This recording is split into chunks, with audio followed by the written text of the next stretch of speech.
piece from the book, and then I have a piece that is going to run in the LA Times that's not in the book that I was going to read here as well, since you probably read some of them in the book. But I haven't done that many of these, so when I do the reading, a lot of times I'm just looking down, and I was told you're supposed to look up. So I'll do my best, but I don't know how that's going to work out. Actually, let me get a copy of the book. I need that. Do you want to borrow? Oh, here. Thank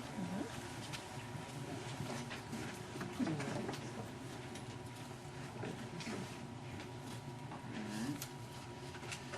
It's funny when you write a memoir, which this basically is, you're writing it and you don't think about reading it in front of people. You know, you're sort of, you have this distance between you and the reader, and you can tell embarrassing stories and you don't feel embarrassed writing them because you're not in front of them reading it. And then when you have to do that, you're like, oh, where's the story where I'm not masturbating? And I can never find it. So I was like looking back through the book, I'm like, oh my god, my childhood was basically just one session after the other. So let me look through here real quick.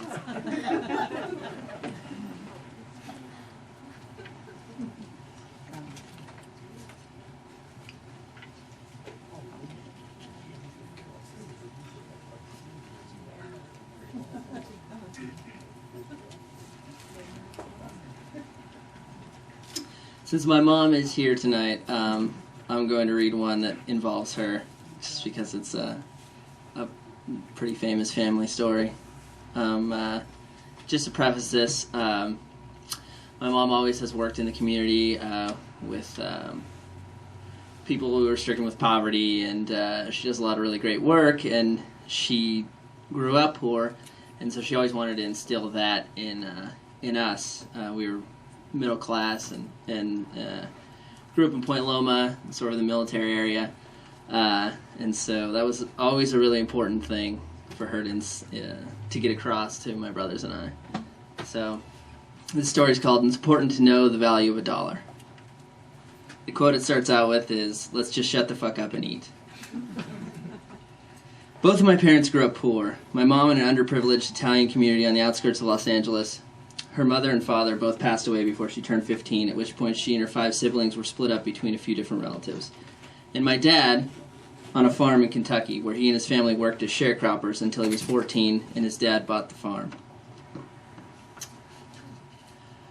When I had an earache, my mom would piss in my ear to kill the pain, my dad once told me in an effort to illustrate the depths of his family's poverty. That just seems weird, Dad, not something poor people do. Yeah, maybe that was a bad example, he said after thinking about it for a moment. Regardless, my parents never missed an opportunity to remind me and my brothers that we had it good.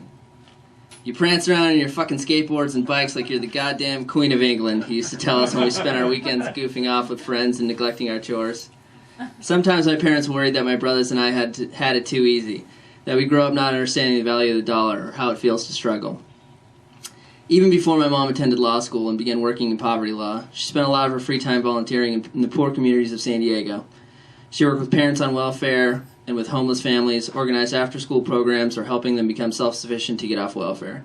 Anytime I complained about anything, she'd invoke those families. "Why are you eating your pasta?" she asked me one night over dinner when I was 10 years old. "It's got peas in it," I replied. "So pick out the peas."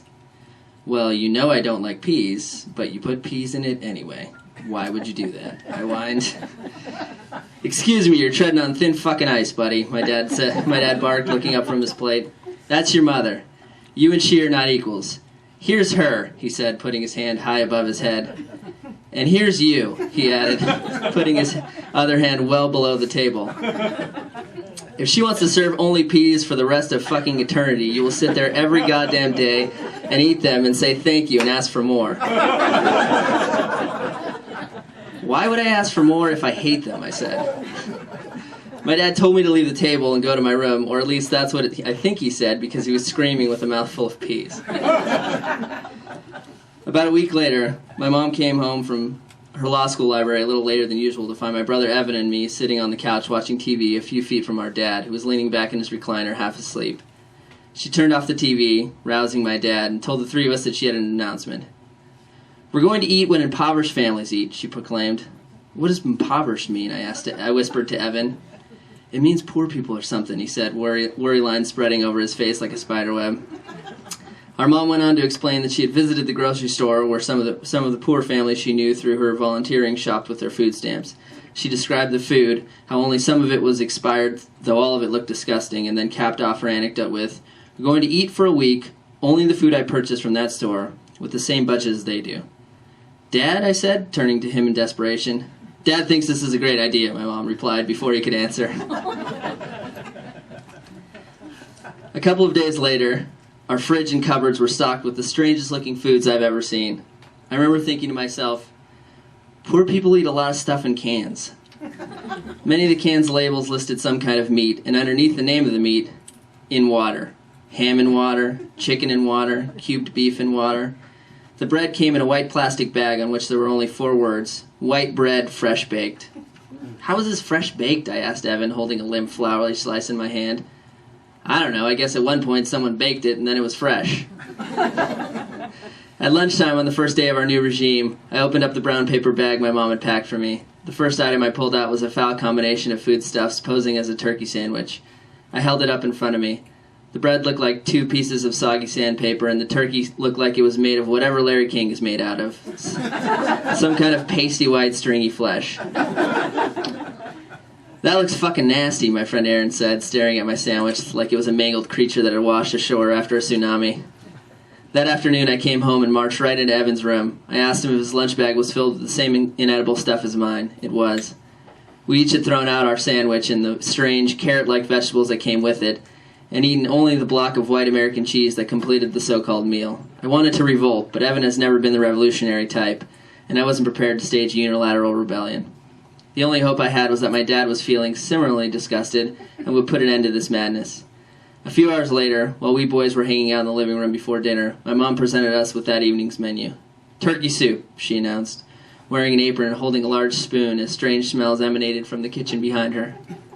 I looked at my dad, who kept his eyes on the evening news, unfazed. I was nervous about my physical ability to consume the meal my mom was about to serve, and as I usually do when I'm nervous, I voiced a positive thought in an effort to will the best possible outcome. "I like turkey, right?" I said. My dad continued to stare at the television. "Are you asking me or are you telling me?" he said, without so much as glancing my way. "I'm telling you, I like turkey." "Okay," he said, pausing for a moment before adding, "What the fuck does that mean for me?" I could tell he was in a bad mood, so I ended the conversation. Voicing my affinity for turkey had helped, and I felt more confident about being able to eat the soup. A few minutes later, we sat down to dinner, and my mom filled all of our bowls with a brown, chunky liquid that resembled what I imagined a grizzly bear's diarrhea looks like. There were white chunks in it as well as red chunks, and it was the consistency of a watery bowl of oatmeal. All of us looked at one another, even my mom. I stuck my spoon in the bowl and was careful to maneuver around the chunks and ladle up only liquid. I brought it to my lips slowly and purposefully, as if I were a spy ingesting a suicide pellet. Then I took a sip, and then I spit it out. "Jesus H. Christ, we're trying to have a meal here, goddammit," my dad shouted, dropping his spoon to the table. "I can't eat this, I tried," I said, as my brother Evan laughed. "You didn't try," my mom replied. "I did, I can't eat it, it's too gross. This is how poor kids eat, this is the point of us eating like this, to understand what people less fortunate than us go through," my mom responded. "I understand. I just want to eat something else now," I said, as my eyes welled with tears. "Everybody just be quiet. Let's just shut the fuck up and eat," my dad said. Then he put a spoonful of soup in his mouth. Jesus Christ. "This is god-awful. I cannot eat this," he said after swallowing it. "See?" I exclaimed. "No, you two are eating this," he said, looking at me and Evan. "I'm not."